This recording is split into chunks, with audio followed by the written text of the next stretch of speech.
Welcome back to My Trauma's Chronic, but I'm Iconic, where we delve into the complexities of mental health and well-being. I'm Brisme, and today we're embarking on a profound journey through the landscape of trauma recovery.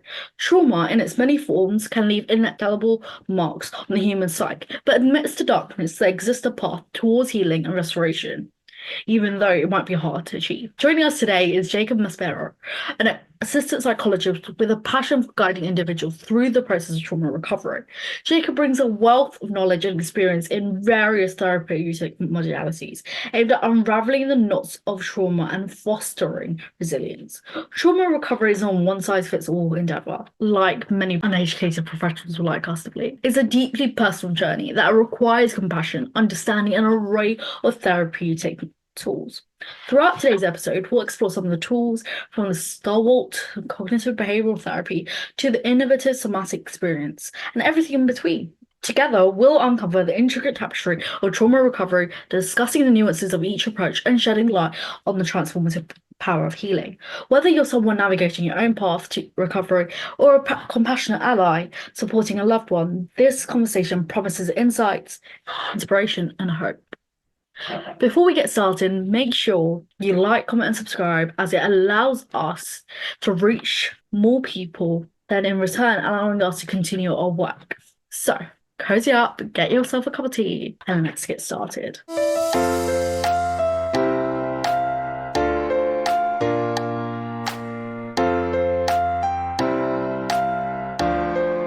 So, what led you to pursue a career as an assistant psychologist? Well, that's quite a big one, actually. It's quite funny because I never really wanted to do psychology in any way, shape, or form until I went and did my A levels, and I wasn't actually doing psychology. I was doing art, photography, and French as my A levels. And at one point, I decided that I just couldn't be bothered to do photography because there was so much coursework, and I just really, to be quite honest, could not be bothered to do it. And so instead, I was sitting opposite my friend at the time who said, what about other options? Have you considered these? But unfortunately, there were blocks. So you couldn't do certain subjects while you were doing others because there would be a clash.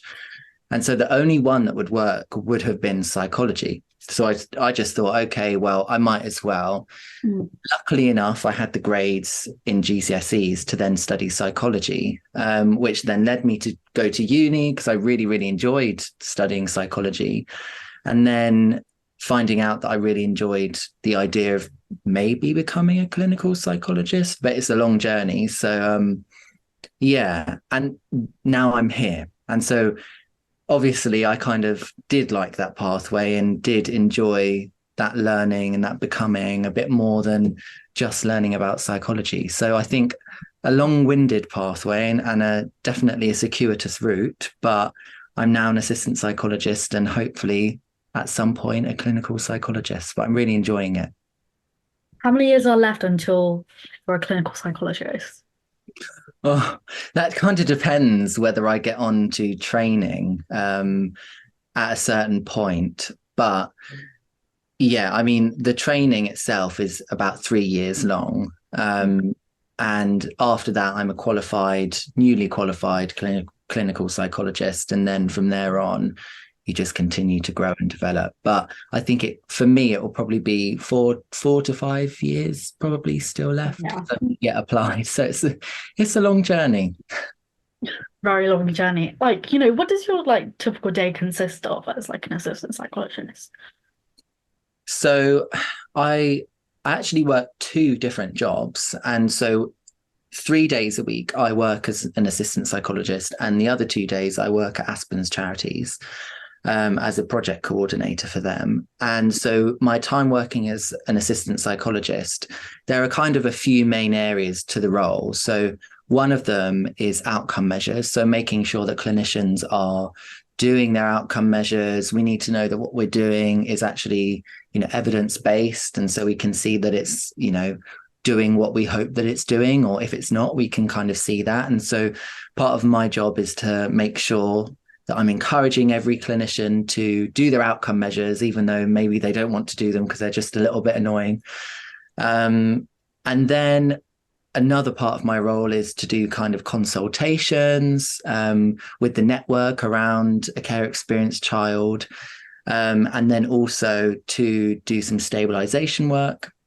And then also some participation. So making sure the voices of the people that are engaging with our service are heard and are carried through the service because they need to be. So very, very different days, very different days. It sounds like a wide range of different things to do, but they nicely tie in with each other. Yeah, It's, you can't have one without the other, and it's, yeah. exactly. Yeah, definitely. Yeah, those outcome measures are long.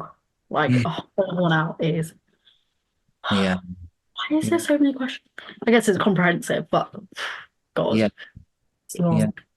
Um, can you provide a brief overview of what trauma recovery entails and why it's such a important aspect of mental health care? I understand it's like not a one size fits all approach, but in general. Yeah, I think that's a really good question. And I don't know that there's one, as you say, one comprehensive response to that. But I think a lot of what we see nowadays with, developmental trauma is what I mainly work with, is that we're embracing this idea of a whole body and holistic approach to the idea of treatment to trauma. And I think it's really important because when we think about going forward, if someone's experienced trauma and they go forward in life, it's not only going to be affecting their mind, it's going to be affecting their body. And so that can lead, and we've got evidence that it leads to a lot of different physical health conditions as well. So first of all, it's important for quality of life and physical quality of life. But second of all, if people are carrying that really, really heavy baggage with them for the rest of their lives, can you think of the mental health impact as well? That's really, that burden is quite a lot. So it's important for both of those reasons, but also for the wider systemic reasons, because trauma is something that trickles down from person to person. And for example, we know that a lot of our organizations nowadays aren't as trauma informed as we hope them to be. And so some people at the top might still be carrying that baggage and that burden with them, and that trickles down the whole organization. And so recovery from trauma is important for so many different reasons, not only for the individual, but for the system around them, the network. So it's a wide ranging one. And yeah, as you said, there's no real comprehensive answer, but there are certainly some big areas that are really important to consider. Yeah, definitely. Like, can you in your time, like as a assistant psychologist, have you noticed any key challenges individuals may face towards trauma recovery? Because you need to make sure, that they're in a good headspace to do that. But have you noticed any key challenges? Again, I think that's a really nice question as well. And I think one of the things that I really do notice is the idea that therapy and therapeutic support isn't necessarily to solve the problem all the time.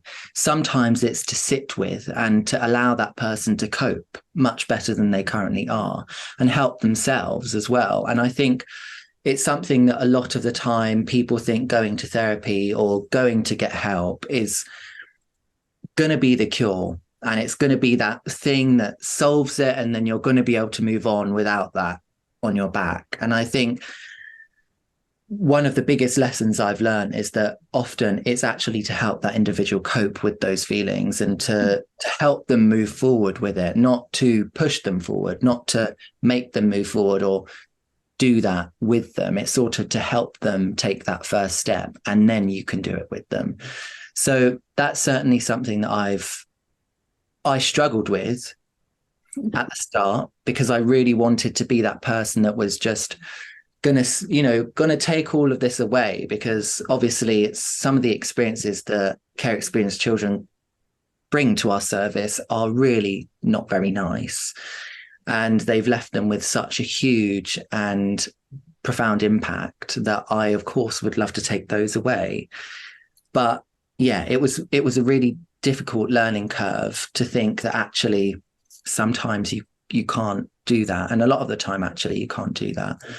And then the second biggest thing was actually a lot of the barriers are socially ingrained barriers that we can't necessarily remove, which might be preventing someone from really progressing forward on their journey to recovery, if we want to call it that. And I think it's things like obviously the cost of living at the moment, lots of those sort of more social factors that really can prevent someone from moving forward, because trauma is not only within us, it's also within our surroundings. And so when someone's still in those surroundings, how on earth are they going to be expected to move on? It's almost an impossible task.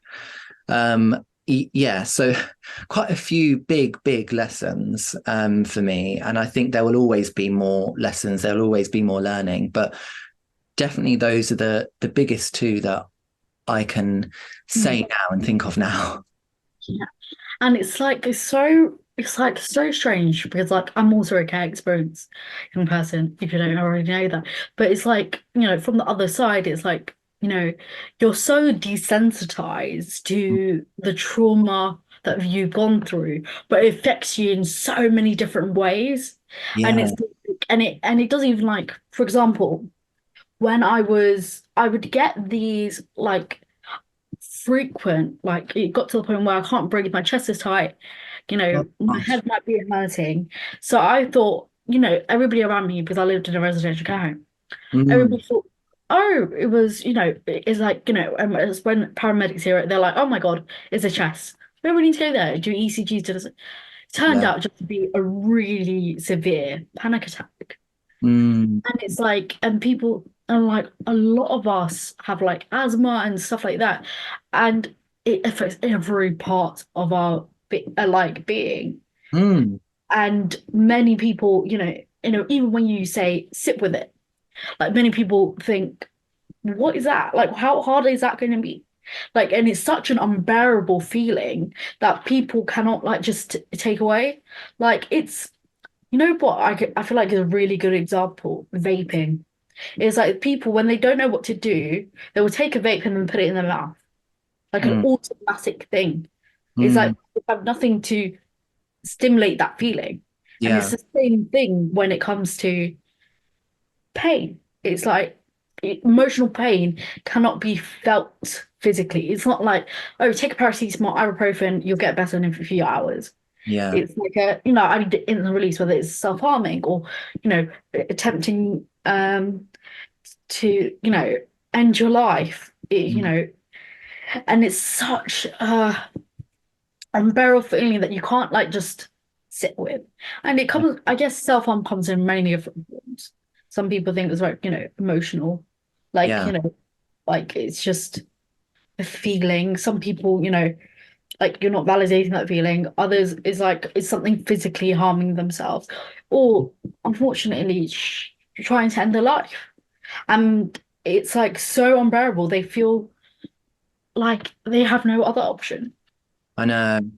Yeah. And I guess that idea of that emotional pain is very different to physical pain in so much as it's intangible. You can't always name it, and you can't always even understand it and know where it's coming from. Whereas physical pain, oh, I've fallen over and I've hurt my knee. I know that my knee is in pain and I know that that's where it's coming from and what happened.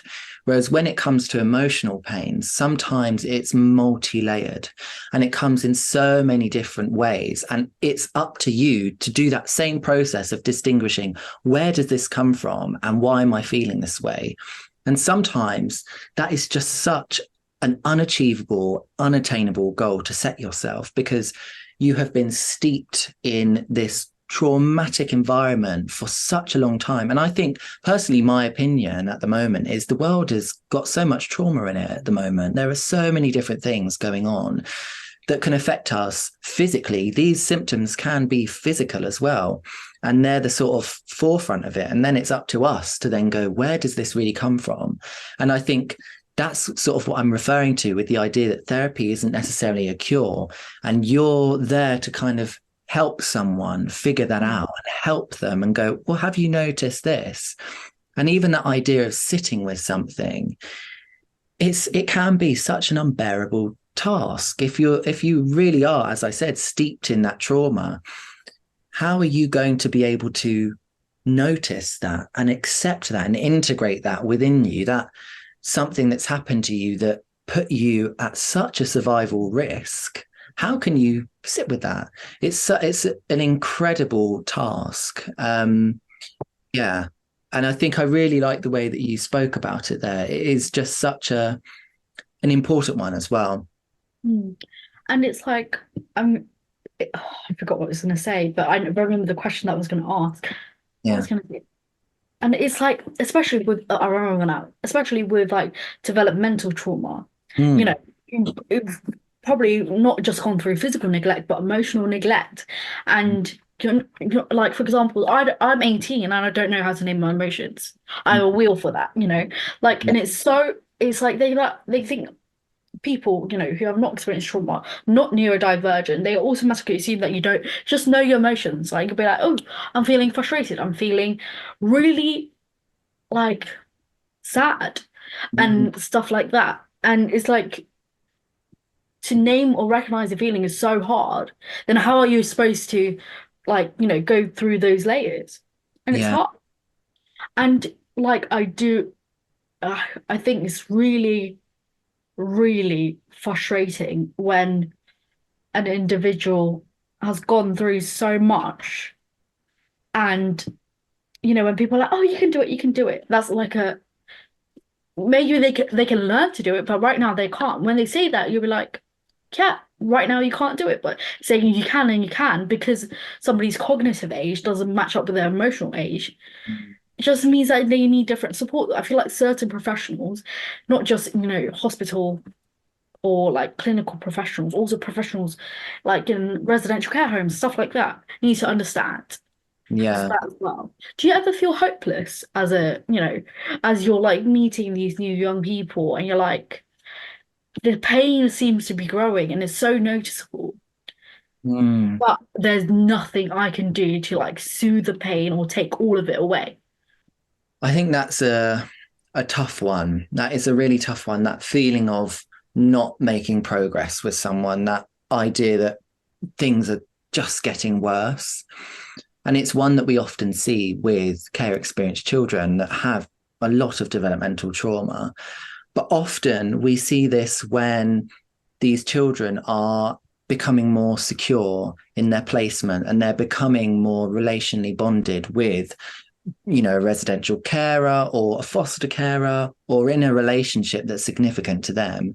We often see them really testing those boundaries and really pushing and stretching and seeing, do I trust this person? Can I trust this person? So it can feel like sometimes progress is the opposite of progress. It looks like the opposite of progress, where they're giving more, there's more upset, there's so much more disruption, and there's more boundary testing. And as I said, stretching. And I think it's learning to go, okay, well, actually, the fact that this young person feels comfortable enough to test my boundary there, that's progress. Because if you would test that boundary, you would risk the relationship. And risking a relationship really rings true to their developmental trauma, just to generalize. And it will really ring true to their attachment difficulties and all their lived experience. And I think that it would take a lot for someone to feel comfortable enough to test your boundaries and to really be their true self with you in that sense. And I think it can be very easy to feel hopeless when you are maybe less aware of that. But the more you are, and the more you sort of, I guess, as an assistant psychologist for me, you can sit with that feeling of not knowing and go, what is going on here and why and what could be. And that really allows you to sort of sense out where those opportunities are and those areas of potential are, and actually it does seem backwards, but often seeing that behavior means they're more comfortable with you. So yeah, it is very easy to feel hopeless, but actually often I have found that feeling hopeless might be, it might just be like, gosh, I'm really tired. It might, sometimes it might be that feeling of, am I going into this idea of blocked care where, I've got compassion fatigue and I just can't do it. Do I need to take a day off, of work? There is that side of things too. But if we really think about the child, I think oftentimes when they start to push those boundaries, it can be quite a good sign. Mm. And it must be like really difficult for a professional to know whether it is like the placement is not suitable and the staff are incompetent, or Mm, it's a good relationship that's going on. And this is a stage that where we're at where we feel safe enough to test those boundaries mm, or those things where other people may feel uncomfortable to yeah. see how they will react. So Mm. yeah, it can be quite a difficult thing. Have you like come, with, any conceptions before you started like working with young people with trauma that and then you came and be like, oh wait, that was a misconception. Like any moments of realization or I do think, being care experience myself helped in my understanding of, what was really going on. And I think that was really key. And as much as it is, other people in the team might have some experience, I think really, being deep in, foster placements and adoptive placements and all of that, I've been there and I know how it is. That really does bring a different level of understanding to the situation. But one thing I will say, that I did, well, there are two things really. And one of them is this idea of residential homes. And I never experienced that myself. And I was really, I guess, attuned to that idea of like Tracy Beaker or something like that. And I think a lot of people say that. And I know I've heard a lot of people say that even about my life. And I had to say, no, it's actually very different for me. So I went in thinking, and on one of my first days, I got a list of all the things I needed to do as, my induction. And a couple of them were, we oversee 4 different children's homes. And I, on my list, had visit this one, And when I did start visiting them, I was really sort of like, oh gosh, this is not what I expected at all. Some of them were, much more clinical than I thought they were going to be. Some of them were like very, very clean, very tidy. There were fire escape doors with the, lights on them. And they were really sort of it felt like, it was sort of an institution. That's the vibe that it gave me. It's very clinical. Some of them, though, were the complete opposite of that, where they were really comfortable. They were really cozy. They were functional spaces, but they were really cozy and comfortable. And on a case that I'd worked with in some stabilization work, we were supporting someone to find a residential home for a child that they were supporting at the time. And they themselves had a lot of misconceptions and beliefs about residential care. And their child ended up going to a residential placement that had a swimming pool, on-site psychologist. So I think my ideas about it were not necessarily untrue, but I was able to appreciate that it was such a big variety and there are so many differences. And it definitely resonated with me in the idea of when I was growing up and I was in the like Children in Care Council and I was around other people that were care experienced, a lot of them had very different stories. There were some themes that kind of rang true, but a lot of them had really different stories to me. And I think I was able to really see that when I went to these different residential children's homes and I saw quite how different each one was in its aspects. So that idea of that misconception wasn't necessarily untrue, but it sort of widened my perspective, I'll say. Um, so yeah. It's like in the last placement was, the environment was mostly lovely. It was nice. It was, absolutely lovely. Mm, But a few days ago, I was thinking back and I was like, it felt that I feel like this might sound crazy. This might just be my perception of things. But I feel like when things are bigger than a 5-bedroom house, mm, then you're like, okay, this feels a bit institutional. mm, This doesn't mm, feel as homely. And it's like these conceptions that you have, yeah. especially with your experiences, like, anything bigger than a 5 to 6 bedroom house is too big. It's like, like staff take many rooms, like, to work in or something like that. And you're like, this is Yeah. not a home. This does not feel like a home. This is just a place where I live. These people get paid, they come here, and it's like certain like small things like this Mm, that like make like, and I've talked to a few days ago, I talked to a few care experienced young people, and some who are still in care, and they said, yeah, if I was in a house that big, I will feel like I'm in a psychiatric ward. mm, And it's like, yeah, and I was like, and then I was like thinking it with them, and I'm like, psychiatric ward is not that big, even though there's like 12, like young people staying in one ward. It's like six there, but we all socialize together, and it's big enough for us to go around, but there's only one space allocated for staff.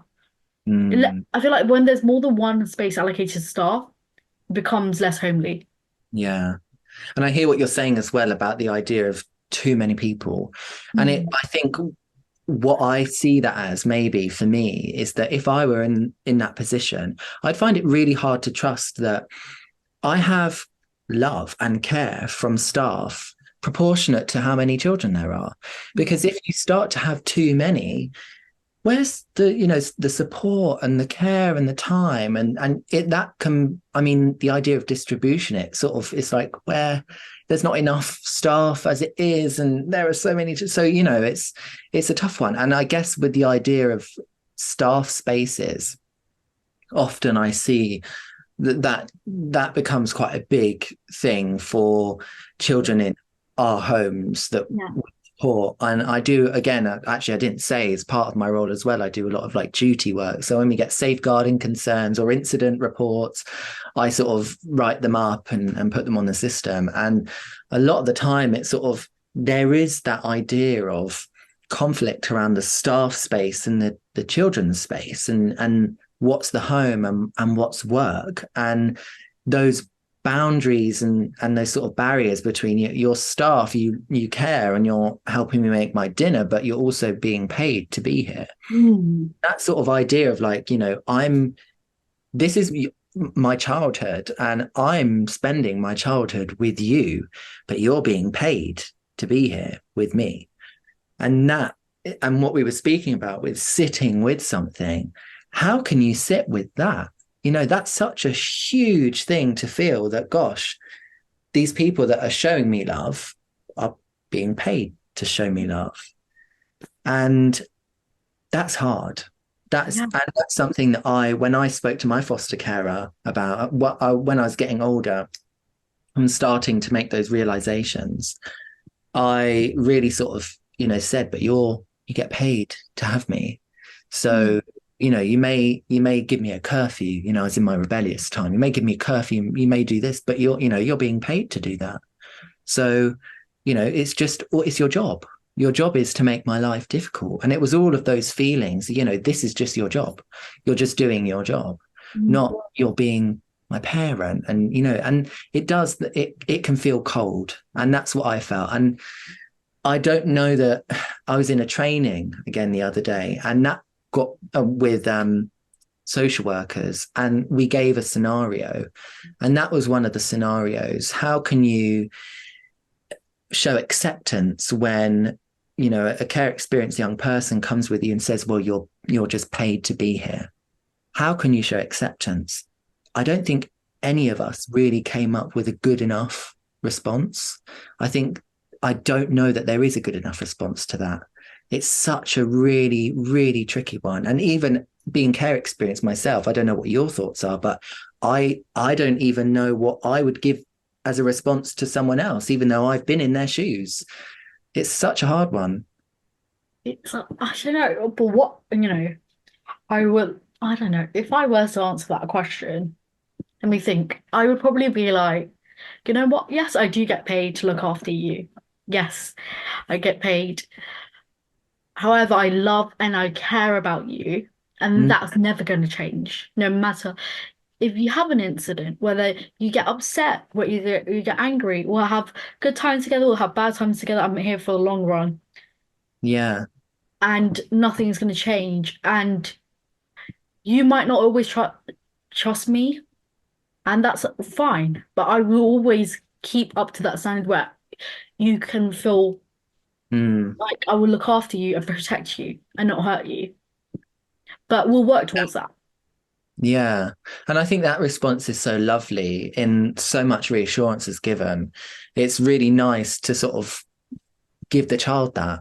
Mm. It's just so hard to even for us to accept that, like, gosh, I am, I am being paid, but how can I accept that without going into self-soothing, soothing you, giving you reassurance, giving me how can we just sit with that? It's so hard to do without doing the second part, which is the reassurance. Do you know what I I'll mean? be like, oh my God. I'll be like, "Ugh, disgusting." Yeah. That's literally what I say. When it's like, oh, da, da, da." I only left care like less than 7 months ago. And I Mm, would be like, oh, disgusting. Oh, yeah. Yeah. It is that like so visceral uncomfortable to it. to sit Yeah. with. It is. It's so uncomfortable, and I don't think I, I still to this day don't know whether that's something that I'm able to do. Sit with the my parents got paid to be my parents part of it. It's one Mm. that I don't often hear people speak about enough as I think that they should, because that really for me, and I left care when I was 18, and I literally left to go to uni, and ever since I've been living on my own. And there are some residual, things that I carry with me. And that is still one of them, that idea that my parents were paid to be my parents. I think for me, I'm very lucky with having a foster carer. My journey's been a bit weird, but I was lucky to have the foster carer that I did that was actually ended up being just so eclectic in her family. Like just everybody is now a part of her family. And so I still speak to her and I still see her. And she's what I would consider, my mum. And I think that that really helped with that feeling. Mm. But it's still one that You're I, like, is this a show? Is this what's yeah, good? And I feel super. like, yeah. And you must have felt like, when you turned 18 and went off to university, it was like, is she gonna still be around? Like, is she still gonna be like this? Or is she gonna change because she's not gonna get paid to look after me? Would there be stay put? It's like so many factors come into play. And it's like, and yeah, and I feel like there's much more restrictions in relationships when it's in a residential care home. And I don't Yeah. understand that. Mm, I'm like, well, they go through the same sort of scrutiny and mm, even more, you mm, know, like mm. residential, but you're not allowed to have the same relationship. It just doesn't make, but for me, like, even thinking about it, not from a hard not to, but like not from a thing, they're both a DBS check, they're both highly trained. One needs to have qualifications, Mm, mm, like, certain like tick boxes, where the other doesn't. mm. Like, how does it add up? Even if I, yeah, even like thinking if I had a child, I'd rather they be contact with someone who's more trained and more thing, but that's not Yeah, the case in the care. It's they expect you to cut off or when you move placements. yeah. And it's that idea, that like transition. And what I can hear you're saying is like the idea that that relationship with someone in like a residential worker or, someone in that setting, it doesn't feel as authentic and it feels like there are so many more barriers. And I see that a lot.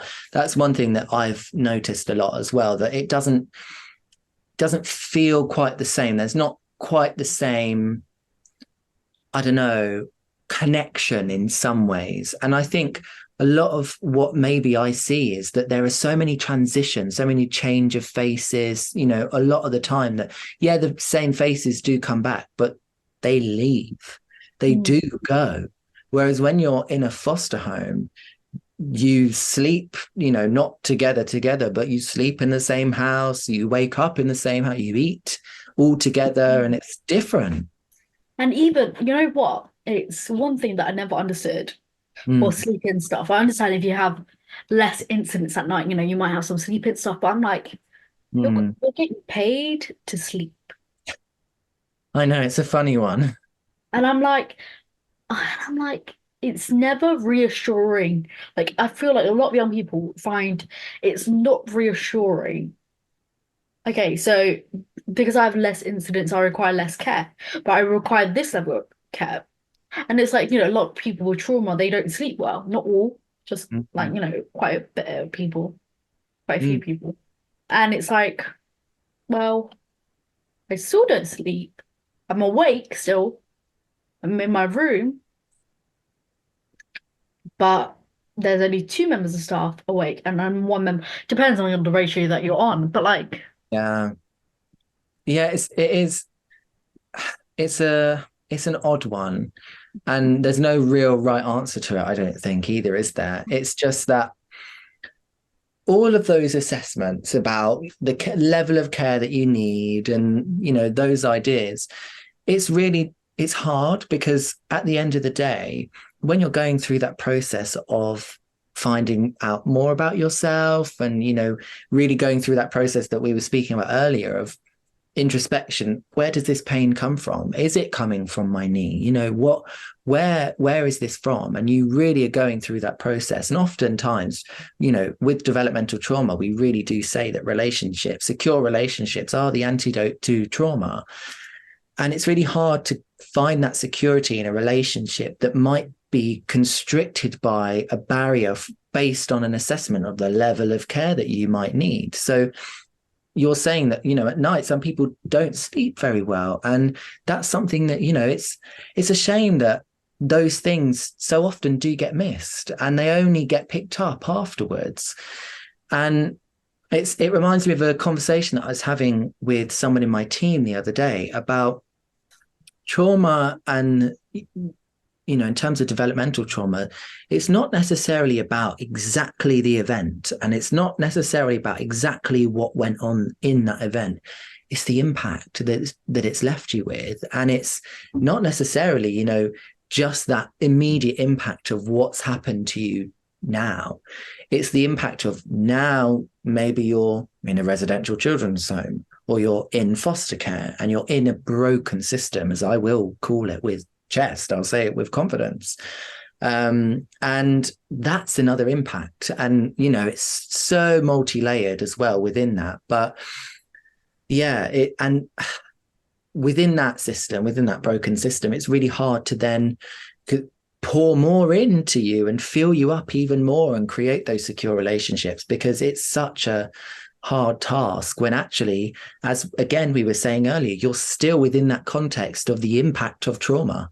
You've still not been removed from that trauma. So it's a really, really hard one. It's such a hard one to kind of escape from almost. It's that feeling of like, oh, I'm entrapped in all of this. And so, yeah, those issues do often come about. They really do.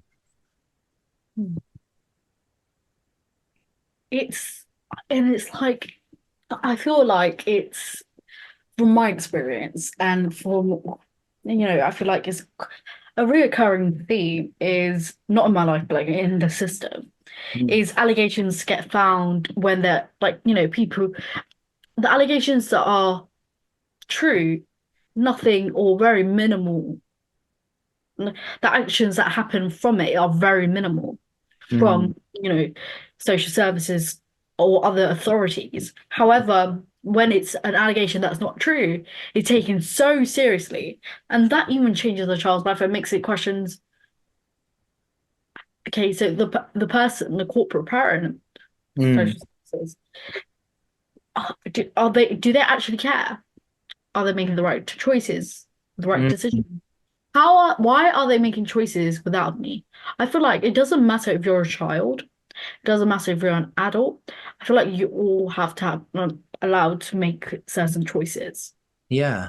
and Yeah. be allowed, even if not allowed to make choices, have a contribution, have a say. Not Mm, like a sit down moment. Da, da, da. It's like it, you listen to everything they say at any period of time and be like, well, this is a common theme. Maybe we should think about where that's coming from as yeah. a team. Or, Yeah. And I think that's really true as well. And again, in my team, we often think about foster carers, social workers, all of the people in the network as co-professionals. They are professionals in their own right at what they do. And we all come together and we're all held at equal value and equal importance. And then I, listening to what you're saying, kind of am now thinking, what if a young person was also a co-professional? Because realistically, when you are in care, you're invited to all of these, pet meetings. I think they're called My Voice Matter meetings now. They were just lack reviews when I was I in. think they're too, oh, I don't know if it's shit. It depends per local authority. I think so, yeah. Yeah, my voice matters meeting in the local authority I live in, Merced in Southwest London, is when they don't you feel like people are not listening to you, and then you arrange one just for your voice to Oh, be heard. And then we've got the look after children meeting, which happens first 28 days, 3 months, and then every mm, 6 months. And then we've got the PEP that happens every term. yeah. I actually I was under Merton as well. Oh, Uh, really? yeah, I was. So that's interesting that we shared that connection. Um, and I think, yeah, there are these ideas that you are, as a looked after child, for want of better words, you attend so many meetings and so many of these really professional processes that I was in care for, I think at the end of it, it was like 12 years or something. By the end of it, I was a professional in my own right. I was a professional looked after child. I really, really was. I knew all of these different pieces of paperwork, all of these meetings. I knew sort of most of what happened behind the scenes and what should happen and what wasn't happening. And I always made sure to say what wasn't happening because I was able to find my voice and I was really fortunate in being able to do so. And I do think now I'm thinking, what if a looked after child, again, for want of better words, was held as a co-professional with a network and with the team, with the foster carers, because their voice really does matter. And what I've always said is that professional social workers, whoever it is, the decisions they make, they get to sign out of when it's their, when they clock off, they get to sign out of that decision that they've made about your life, that you go to sleep worried about and that you wake up worried about. Mm. So they get to sign in to that when they walk back in the next day, if they even remember. And I think that those decisions should not be held lightly, no matter how small it is, because they really do impact you in so many different ways that actually our voice does matter, but it shouldn't just matter in a professional capacity. It should also just matter. And Yeah. that's it.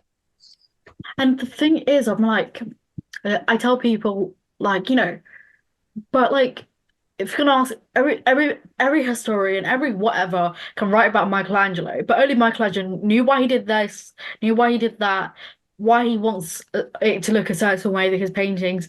But everybody else can assume Mm, only he would know or have ideas at. And it's like the only expert in this young person is themselves. Everybody else is throwing darts blindfolded and hoping it hits bullseye. yeah. Yeah, that's such a powerful image, actually. The idea of like, I hope this gets it spot on. And I think sometimes it is okay to not get it right. And Mm. I've always grown up when I was in care, I always put a lot of pressure on the professionals around me to get it right. You need to get this right because this is my life. And I held on to a lot of resentment. So for me, I always wanted everybody to get it right. Otherwise, I would be really annoyed. And rightly so. But when you are made to feel that you matter and that you you can contribute. I think it raises that level of tolerance to it's okay to not get things right. Mm. And that for me is the idea of being trauma informed, an organization that's trauma informed, where you get to a point where you can sit with it's not gone right. Gosh, how difficult that is. And I'm, again, it's sitting with that trauma, it's sitting with the effects that you've been steeped in. And I think it's something that really takes a lot of trust. It all comes for me back down to trust. If I trusted my social worker, I would know that if something that I raised, it would be taken seriously. And I think there were too many times where, I don't know about you, but I had far too many social workers. At one point, I think I literally had about 6 in a year. Like it got to a really ridiculous point where retention must have been awful, or I don't know, it gives you that feeling that I maybe think you need care, by the way. Like, yeah. I left care when I was 18. Is that what you asked? No, like the year of the it's Oh, 2020. um, 2019. I left. Yeah. You know what? It's like the year after you left, I went into care. Gosh, gosh. And things when I was in care, my cat's just come to join me, so he might jump up on me. But yeah, I think when I first came into care, I really came in for Merton, it was just before any trauma informed, what was this? It was and still Merton is quite old school in some ways. And I came in just before any of that sort of trauma informed stuff really started to take off anywhere else.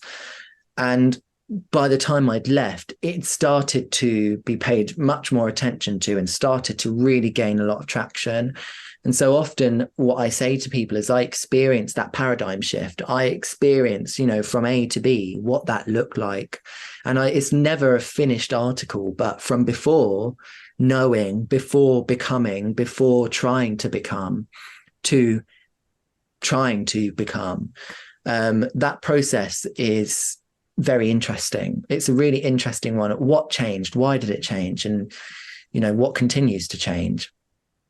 Yeah, it's the time that I left care was a very interesting one as well, being literally just in sort of COVID, and in all of that. It was a very, very interesting time, I must say.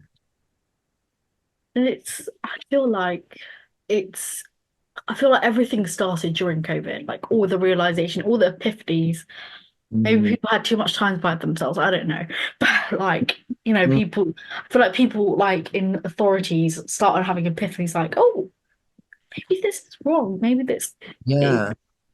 But to answer your social work question, during my time in care, Mm. I had to two. Gosh. Yeah. And that's over a 3, 4 year and so that's quite okay. Mm. But there's people that I go through, social workers, like, oh, and Yeah, people that's don't one. realize, Yeah, I certainly was one of those that really went through the social workers. I really did go through them. And I think some of it was me being so completely unforgiving of mistake and unforgiving. And in some ways, I do think that the care that I experienced wasn't always good enough. And good enough is a principle that we really do need to be aiming for, mm, and it's acceptable to be good enough is acceptable, and there's been a lot of research into that as well. And I think good enough parenting, corporate parenting, and it for me at the time, I don't think I had good enough corporate parenting. Parenting from my foster carer, definitely, but corporate parenting, not so much. And it for me sort of when I realized that was when I was, I had all these different processes and procedures, and I had the documents that, you had freedom of information access to.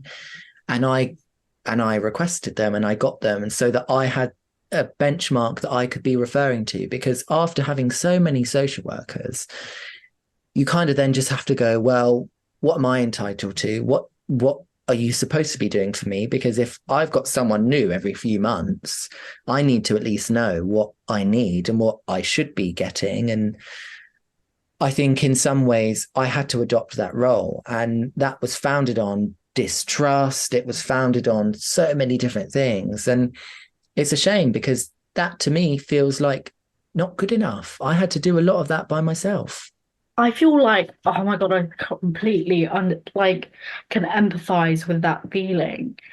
I would never fully understand because, our experiences, even if we've gone through exactly the same things, it will be very different. We're two different people, but it's that, and then people think we're being over dramatic, we're being whatever.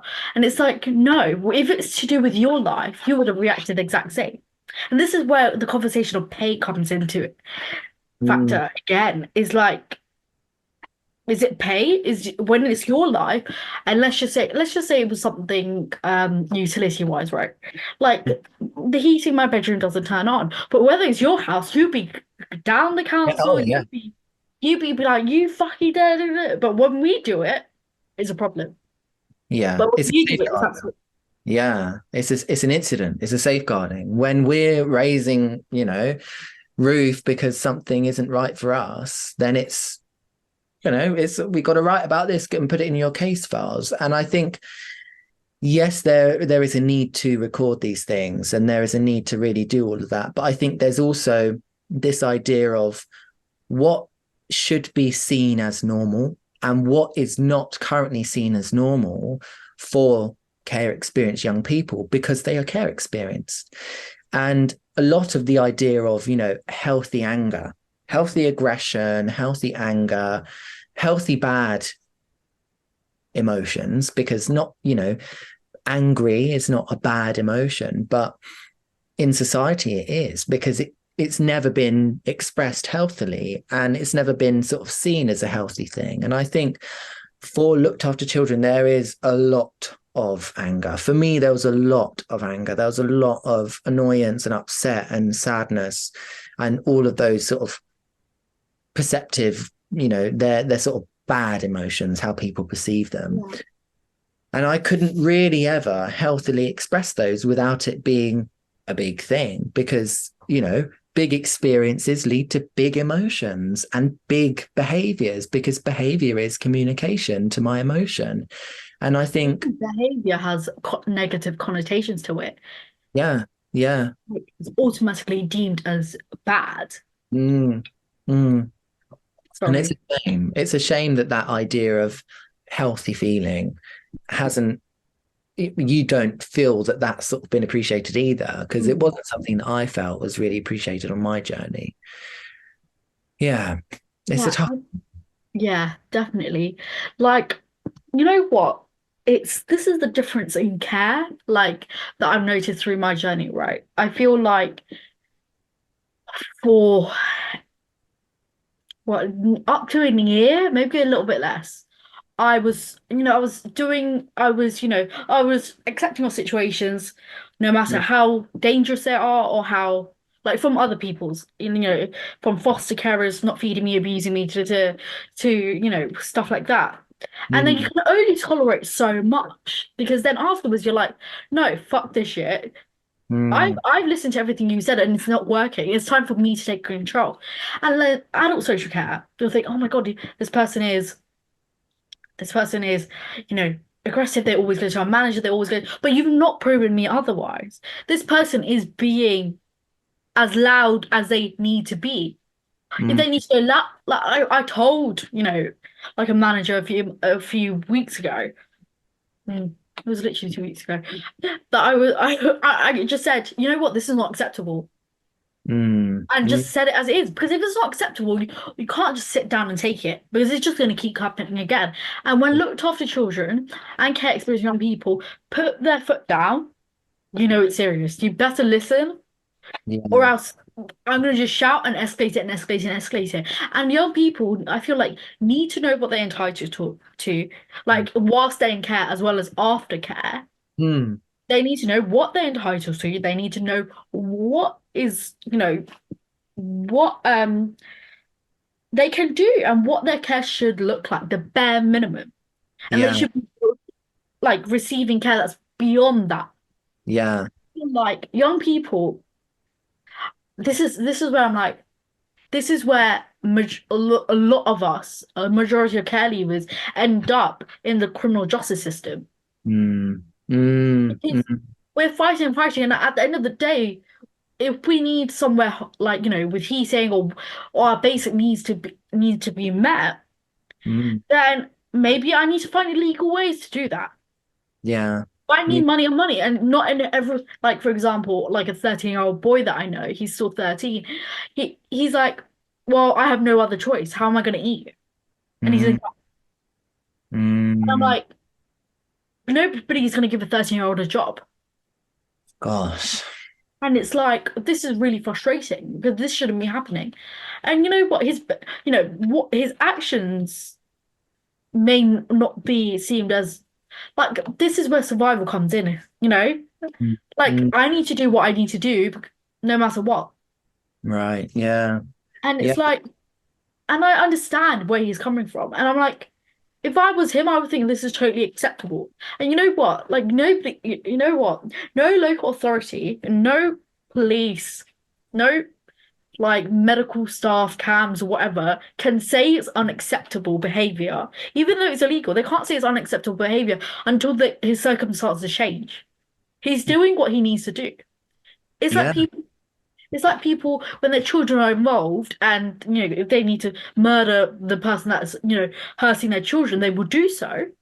Mm. It's illegal, but it's not frowned upon because Yeah. their child is danger. That Yeah. child's life is in danger because they're not eating, they're not getting the nutrients, they're not in education.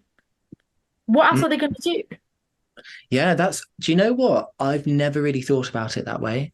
I've never thought about that word unacceptable. When does something become unacceptable?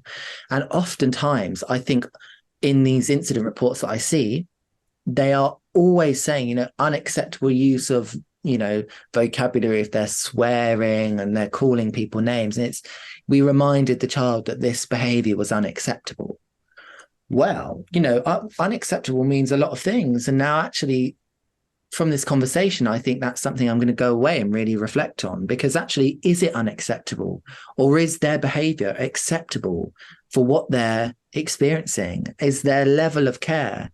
Is it good enough for them? Is this response acceptable to what's going on? Yes, it might converge social norms, it might go against what we think should be acceptable, but living in their shoes at the moment, this is an acceptable response. And I think moving toward a more accepting idea of, these healthy, big emotions, and even though they might be expressed in a way in which is not abnormal, because a lot of people are fairly aggressive these days, it seems. But I think it's slightly less accepted. And I think how can we move towards a way of giving good enough care while accepting these? I think that's really, really key. I think that's such an important thing. I'm going to really reflect on that. It's what I don't find, that the one thing that one of my dreams is to start up a care home for young people. Mm. Mm. One thing that I don't believe in, when a young person is distressed, commenting, okay, that behavior is unacceptable, that behavior is whatever, da, da, da, da. And I'm like, what is that going to do for that person in the moment? You're not de-escalating the situation. Sorry, that's my medication alarm. That's okay. You're not de-escalating the situation, you're escalating the situation. That's not what you're paid to do. That's not your job. Yeah. You're supposed to de-escalate the situation and have a conversation when they're in the right frame of mind to do so, where it's effective and reflective.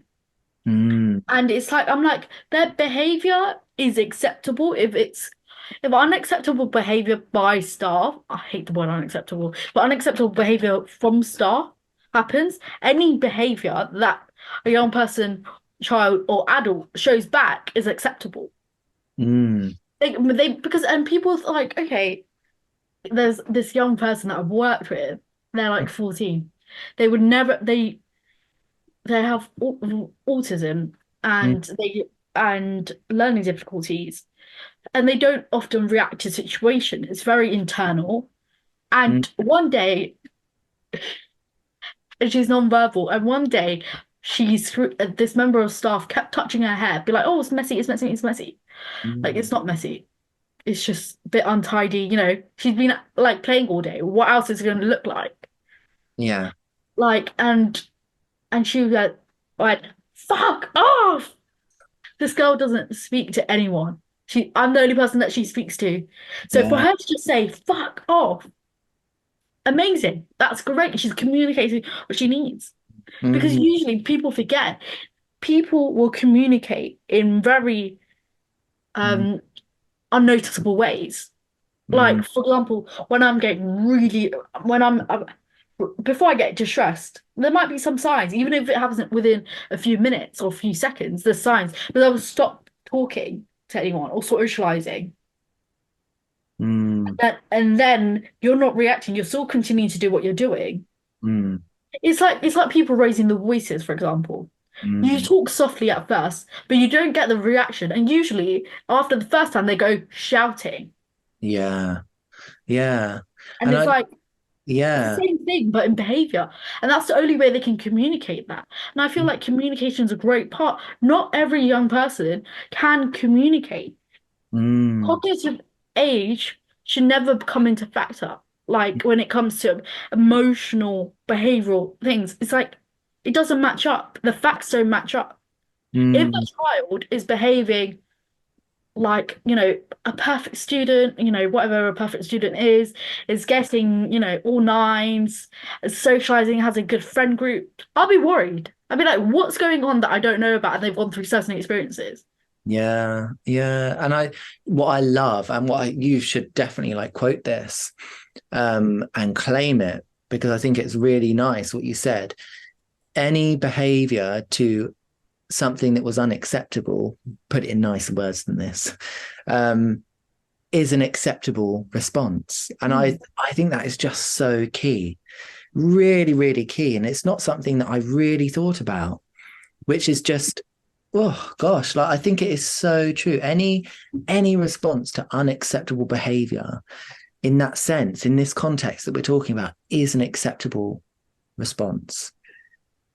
Because it is so true that communication comes in so many different, such a variety. Sometimes, as you were saying, people find it really difficult to communicate. So when they can, it should really be celebrated. And it comes back to what we were talking about with the idea of acceptance. How can you really, really accept all of the, and the model that we use in my service is Dan Hughes' PACE therapeutic sort of parenting model. And part of the PACE acronym is acceptance, and acceptance underpins everything else because then there's empathy, playfulness, a lot of, and compassion, obviously. I think that's all of them. And acceptance underpins all of these. And until you can accept, you can't move forward with playfulness and empathy and compassion. And it's key in those moments of dysregulation or upset or an acceptable response to unacceptable behavior to still maintain the idea of acceptance. Okay, gosh, this might be a behavior that's unfamiliar to me, but this is how you feel. This is communication, and this is you showing me. And I think it's not something that I really thought about perhaps deeply enough, but will continue to reflect upon after this. So thank you. And you should definitely claim that quote. Sit down and think of how you can make it really concise and really attractive, and then put it out everywhere, because I love that. Oh, thank you. It's because I feel like, this is a controversial opinion, but I'm always going to stand by my by this. Like, children are not violent. Mm. Children are not spoiled. Children are not whatever people want to call them. Mm. Children are products of their environment. And if you think about it, until even when you're in school, if you're always in a conditioned environment from school to home to even when you go out to socialize with your friends. If you're in a school playground, you're supervised, you're this. I feel like people don't get it until they're like 17 or 18, and sometimes later due to, whatever factors. But you don't, what was I saying? I hated the way they said factors, oh, and then I thought about it too much, now I forgot. Oh, I'm the same. I do Yeah, that. yeah, conditioned environments. It's like Yeah. they're always in them. So, Yeah. so, so like a spoiled child, Mm, that is either parenting, that's mm. probably parenting, or behavioral. Is And what does this look like as well? Yeah, like what do these things look like? When we think of like a spoilt child or, these different things, like what does that even look like really? And it is about thinking like, why is this? And in some ways, I do think it's really true that children nowadays, like I think there is a bit of another paradigm shift towards, I mean, I know there's been a lot more research done on like forest school for children and for younger ones, and that idea of like being in nature and free play. But I went to a high school that was really, really like, I guess, as you were saying, like really strict. And like there was this idea of like conditioning and like, what did you go to women college? I went to Glenthorne High School, and I, in some ways, think academically, I think they had really good teachers, but I think it felt really, really too strict. And I think it's something that I was going to say earlier was about the idea of COVID. And you were saying that people, had time to really sit with in that time. And actually, I think for me, how I see it is a lot of people became familiar with the idea of what trauma was, really. I mean, COVID for some people really was awful, and it was such a terrible time. And people realized then, I think, what trauma really was. And I think, where am I going with this? It's become clear to me that we are going through this idea of another paradigm shift toward less controlling and less. I mean, I know we've just had this thing of mobile phones being banned in school, which I am vehemently against. In a world that's moving toward technological advancements, I think it's something that we really need to embrace in a healthy way rather than just block out. Because it's true, there are so many diverse circumstances where people might actually need a phone, albeit potentially not in the middle of a lesson, when it's disruptive. But I think there is a paradigm shift apart from that. And I think we are becoming more accepting of moving away from conditioning and the super nanny kind of parenting where you're on the step and, all of that sort of stuff, toward more attachment aware and trauma aware parenting and child rearing in schools. And I think it's a really positive movement. It is, because it plays on that idea of acceptance. Like these behaviors are communicate. And I love the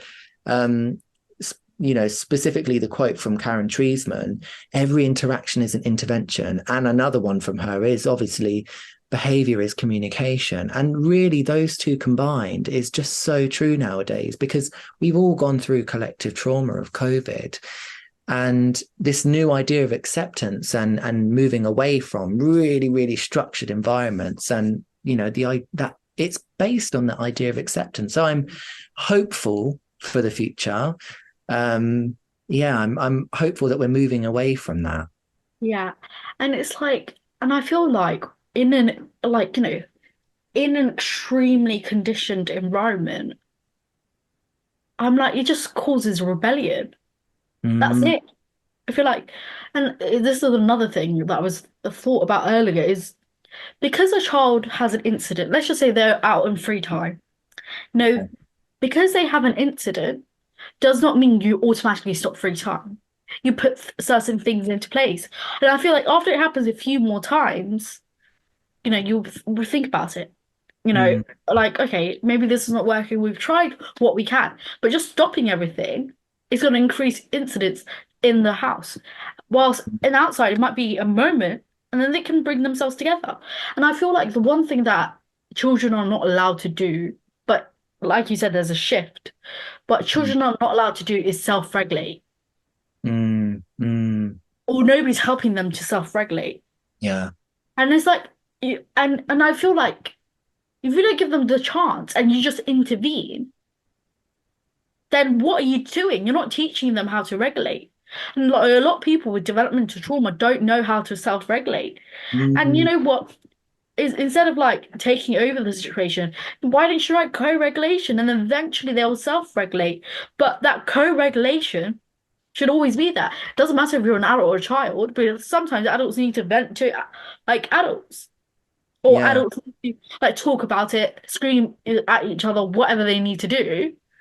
Yeah. Yeah. It's so true. I think that's such a good example about the free play. Like, when an incident happens, it shouldn't just be cut off.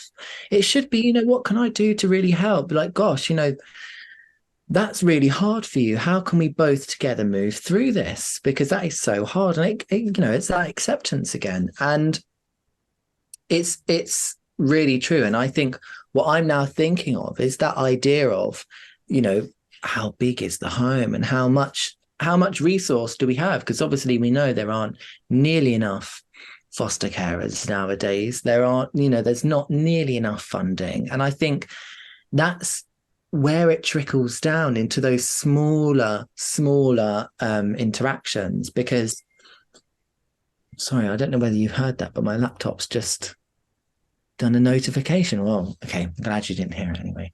But yeah, it trickles down into those really small interactions whereby you, with the child, may be more reluctant to really devote all resource to them because there is so little resource and you have to share it between, 6, 12, however many other children there are.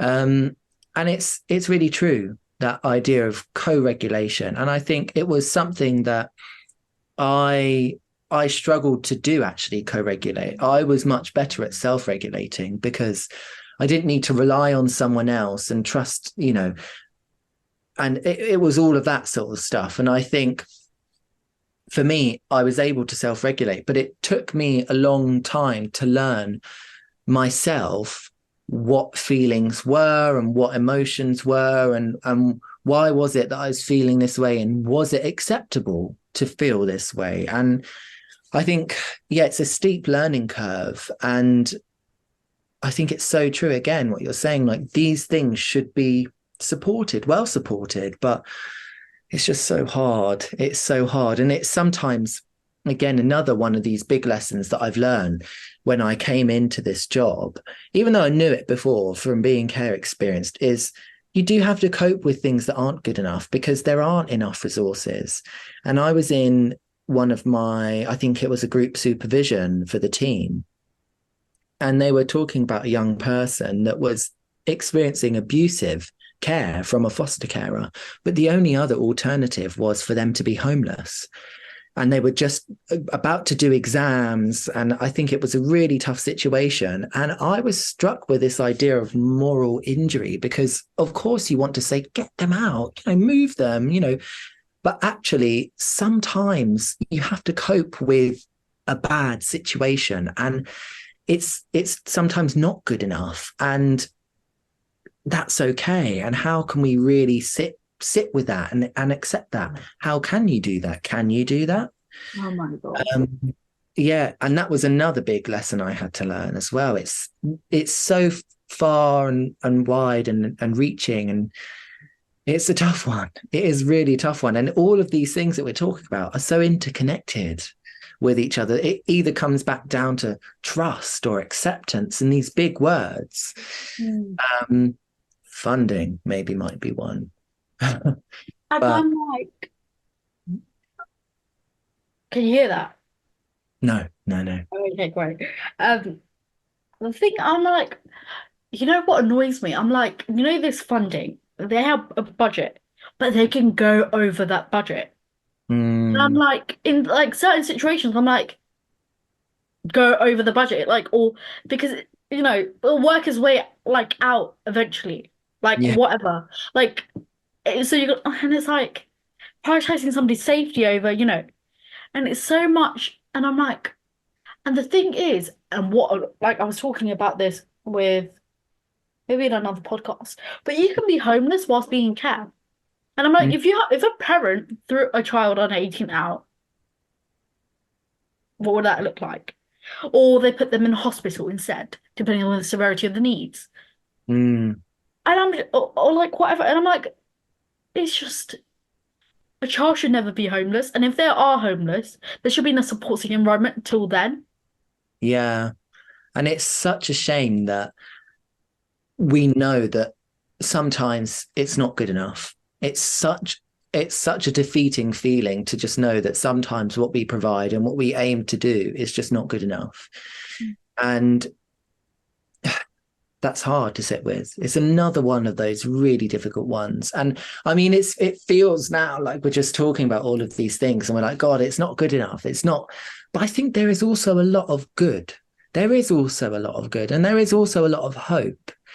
Um, I went to this was a long while ago now. This was a year ago, but more than a year ago. I went to, I think it was one of the first ever, I'm not too sure, but the Trauma Recovery UK conferences. And I think it was one of the first ones anyway. And they started out by really instilling hope.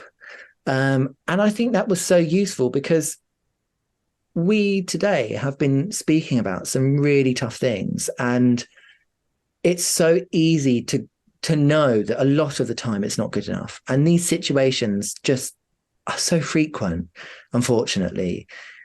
But it's also so key to know that there is hope. We can improve. It's not like we can't improve. It's just such a slow process. I think back to, when I first came into care, and I think how different it was to now. I mean, the phrase trauma informed, I'm not even sure whether it existed back then. To now, What? I know, Like, literally, I'll manage. yeah, literally, it's It just was like a little twist try. time. Yeah. But now it's something that's been commoditized. Being trauma informed is really valuable now, and people will charge a lot of money to just tell you how to be trauma informed. What does that look like? So the waters are changing. It's so almost at times unbearable to sit with how long that takes. But there is hope. There's so much good that's going on. And I think it's key that we recognize. I mean, the fact that we're speaking today and the fact that we're here today and we're able to speak about these things, I think is testament to not only us, but to sometimes there are good people around us, and there are some, really nice stars around us. And, there are moments of hope. Otherwise, we wouldn't be here Yeah, where we are now. definitely. I feel like, I feel like everybody speaks about, the bad. I say Mm, bad, it's more like an atrocity, but like, about the bad because it's like an eclipse, really, isn't it? It's like the moon. When it's covers the sun, mm, then it gets really, really dark. And it's really hard to see the sun. It's really dark. You can't barely see anything. When the sun's around, you can see the trees, you can see the birds, you can, hear things, whatever.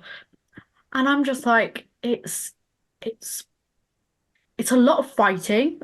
It's a lot of screaming and shouting, but I feel like there's a lot of hope. Even, I'm saying this right now, but I'm like, everybody keeps telling me there's hope. And I'm just going to say what, but there is a lot of hope, but it's going to take a long fucking time to get there. oh, I know. It's, Yeah. it, it's, even, it doesn't have to be like a societal change, just in yourself. Like, what I've noticed is like, there's changes that's happening. There's things that are not going right. There's things that are not even working well. Some of it works, some of it doesn't. You know what? The way that you are today, you wish you were like that. However many months ago, how many other years ago, and you've achieved that, Mm, mm, and that's great. You're however years old will be like, oh my God, at this age, at this, you'll be doing this. yeah. You'll be able to do this, and it's Yeah. like. and I feel like as humans, we're so goal orientated. And I Mm. feel like with neurodivergence, especially with trauma and neurodivergence, you become even more goal orientated. Yeah. And you just keep trying to climb and climb and climb. But you're climbing to the sky, but the sky is never getting into reach. Yeah. When is what's good enough for you as well? Good enough again, isn't it? It just all of these themes come back. It's never going to be good enough, is it? No. And I think that is so key. Like this idea of good enough, even in some fairy tale land, local authorities have all of the funding. They have billions of pounds, imagine. Even then, this idea of trauma, it's sometimes inherently it will just not be good enough. Trauma itself is just not good enough. The fact that this is an experience, it means that your protection or the people that were supposed to protect you were just not good enough. And I think that feeling just will always be around. And I know that, really well. I really struggle with perfectionism, and I always am just really trying to make sure everything is perfect, but it's never quite. And I think that was something that I brought up in my own supervision time last week of like sometimes I feel like I don't want to contribute in consultations, or if I struggle with that. I really do. And it for me is the idea of, gosh, am I going to give something that's actually going to add value? Will I be good enough? And I think for trauma, that is inherently a part of it. That self-doubt and that shame. Demon. Yeah, it's always there. And even I do think that even if local authorities had all the funding in the world, sometimes it just won't be good enough because it's about relationships. And Mm. relationships do go wrong. It's about rupture, then repair. You can't repair without a rupture, and a rupture means something wasn't good enough. But that process is so vital for us to develop that trust and really develop that security. So sometimes good enough can be a sign of hope, or not being good enough can be a sign of hope even. There was this lady. She, her name is Marie. She was like a se senior residential worker. She came on, and like many looked after children. I feel like every looked after children does this. Like, I feel like I can guarantee that. Be like, yeah, no, yeah, no, this is, yeah, That. no, this person is just, no, who do they think they are walking into this place and think they can look after us? Mm, Like who? Yeah, mm, no, like, yeah. And we're going on a car ride with Jonathan. He's one of the directors of the organization. mm. And he was he was he was one of my favorite staff. Oh, And everybody's like, why are you so close with him? Why are you so close with him? Like that's what they would say to each other. They wouldn't say to him. They would look at it and like frown upon it because it's a mm, male and a female. But when it's like, in society, a father and a daughter, it's mm, never seen as otherwise. So why should, a mm, male and female relationship be like that?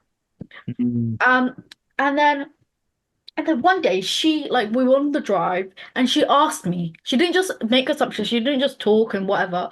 She asked me, what about Jonathan do you like? mm, And why do you have such a good relationship with him? And I was like, one thing that I said, and she wrote it down, and till this day I remember what I said, is I was like, because patience and understanding creates good relationships. yeah. Mm, And without that, Jonathan would be like every other staff. And I mm, feel like the one thing is, right, that I've noticed is usually managers and directors are more easy to talk to mm, than like, anybody else. mm. And I'm like, because they have the power, they have the authority. Like, for example, like you don't have to like if you want to speak to your mother or father about them, there's only two people for you to go through. If you're a looked Yeah. after child, there's 26, 28 people minimum to go, through it. Mm, And you're like, you just want that quick reassurance. You want the quick answer. And it's like, unless I'm going to A&E, yeah. unless I'm going to A&E or I'm in life-threatening condition, no one can make a decision. Yeah. And I'm like, why does it have to come to that point? Like, Mm, if I'm in a police station, you'll be there in an hour. yeah. Yeah. And But it's almost, I just don't understand why things have to be a certain way. Why do I have to why do I have to shout? Why do I have to scream? I say I because this is yeah, that's yeah. we speak from But lived experience, don't yeah, we? why do I have to shout? Why do I have to scream? Why do I have to be Mm, like this for you to listen? yeah. It doesn't take a lot. It's just sit down, shut up, listen. Activity. And it's so key to, and again, we revisit that conversation about like our voices do matter in all circumstance. And these corporate parents who we refer to as, corporate parents, there are still, within that, there are, the managing directors, and that I guess they are the like mums and dads, really, when it comes to it. And underneath them, and there are lots of different people in caring roles, but when it comes to it, they've worked all the way up and they are like the mums and dads. They're the ones really, really in charge. I feel like not all like from my experiences, all the directors and managers in my life, they actually cared. Yeah. Like Oh, all yeah. the all the permanent places that I lived at, they actually cared.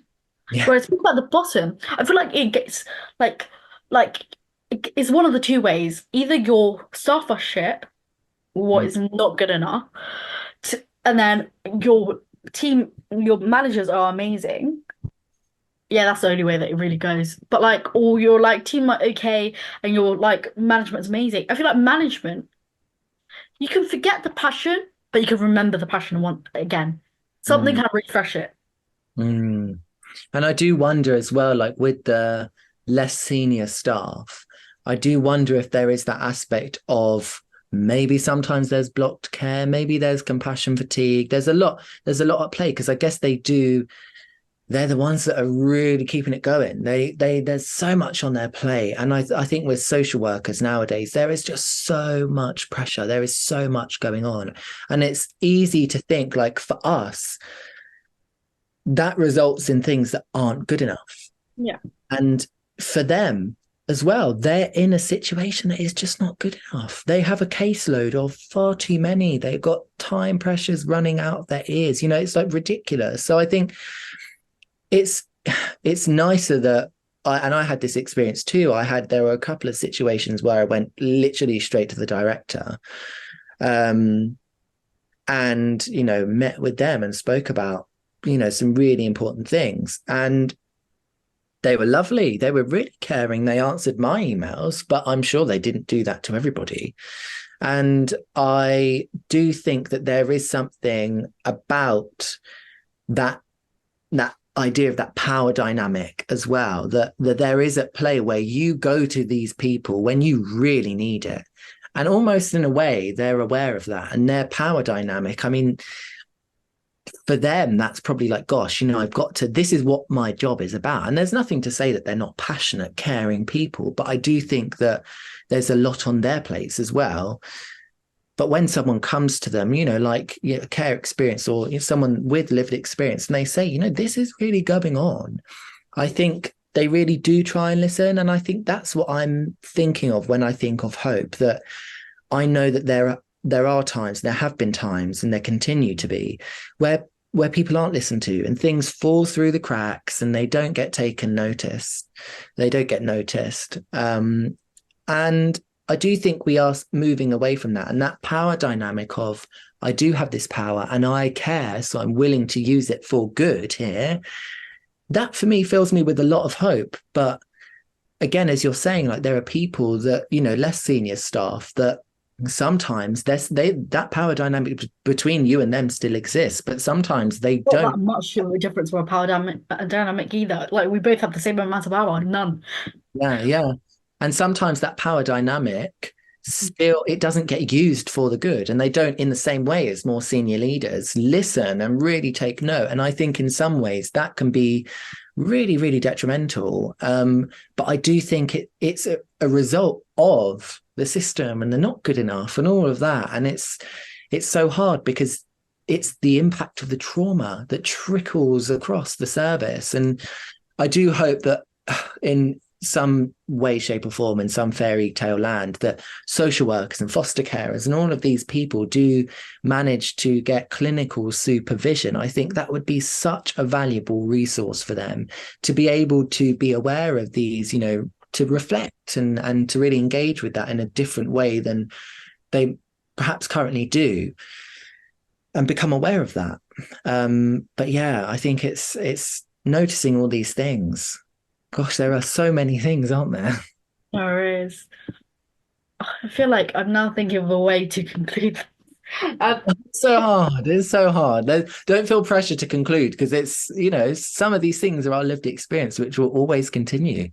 no, I'm talking about the podcast episode. Yeah, I know, but this is what I mean. Some of these issues are bigger than an episode, aren't they? Yeah, there is. I feel like even if we had like a series for the next 100 years, I feel like we'll have the content for a renewal for the next century. Literally, I I'm know. like, you know what is, I'm like, there's so many, I feel like this is what, like, there's not enough care experienced people in power. It's like there's not enough, like in oh my God, this is one thing that I don't understand. Why is an autistic person or not in charge of an like an autistic like based charity?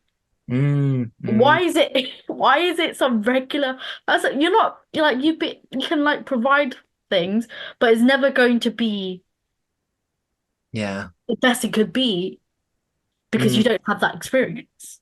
mm. And it's I like I think, feel like when I like going back to our conversation a little bit, you know how I knew like that I was, oh my God, that I had a reputation of being the way that I am. yeah, I was going to this event for like this event, and the CEO was there. She was waiting outside to go make an entrance with the mayor. And she's like, "Hello, Roasby." I didn't recognize her face because we never met in person. I was like, yeah, "Hi." But yeah, that's the CEO for the whole of Merton. And I was like,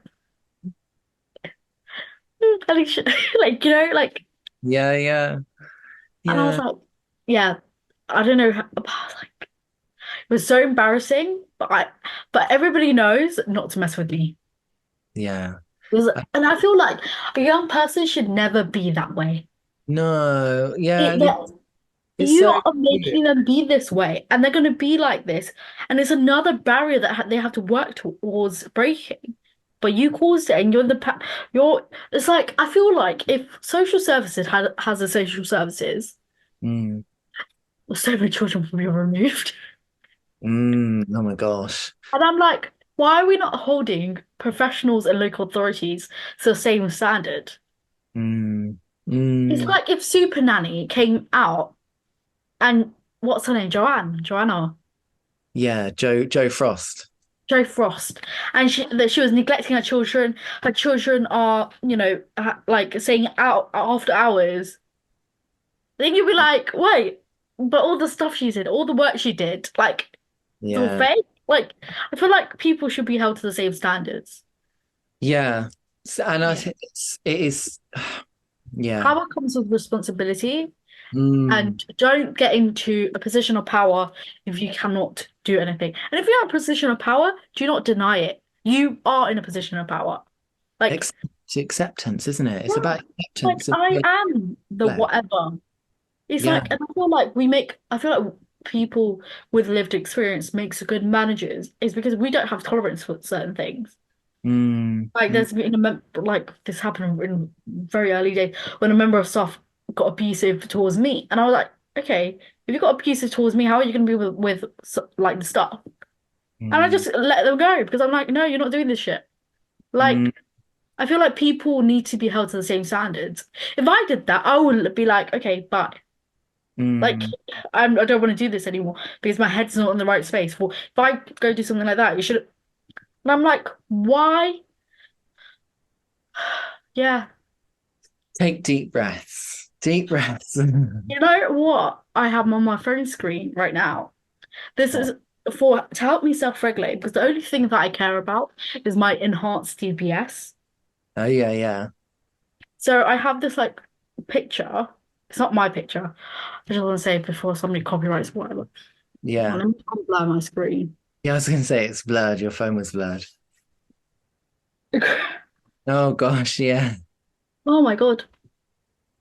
Oh, my phone always does that. As soon as you want to show anybody something, it Yeah. always goes off.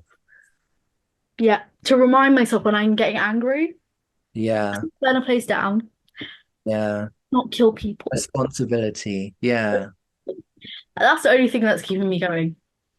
yeah. But It like can, something you need that reminder. yeah. Yeah. Sometimes people do get wrapped up in that systemic trauma and that systemic tricklings of all, and the remnants, and it's really hard to separate yourself from it sometimes, which I just personally feel that's why I really would love to see some clinical supervision for all social work staff, because I think that's really where that separation can begin to become more natural, and it can begin to become involved in that process, which would just be so key. Yeah. I feel like that is like so true. And I feel like, But yeah, so I mean, thank you for having me here. I really enjoyed speaking with you. It's so hard to conclude, isn't it? It's such a difficult one. oh, I don't know how to conclude either.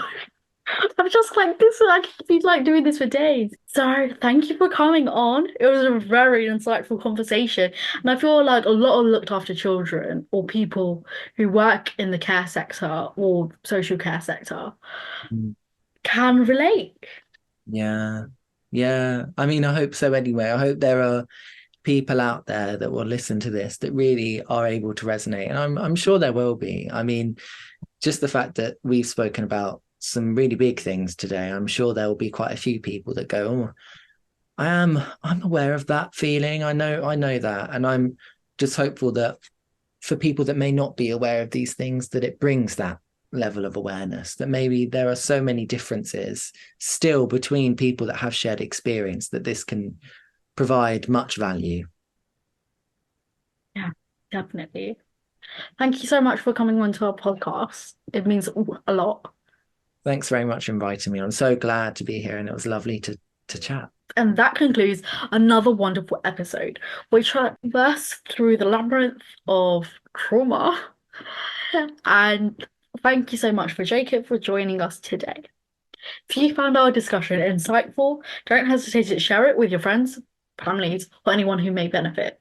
Together, we can help cultivate a community of understanding and support for those navigating the complexities of trauma recovery. As always, thank you for tuning in. Make sure you subscribe, comment, like, so we can continue doing our work and reinforce the importance of destigmatizing mental health challenges. Stay iconic until next time.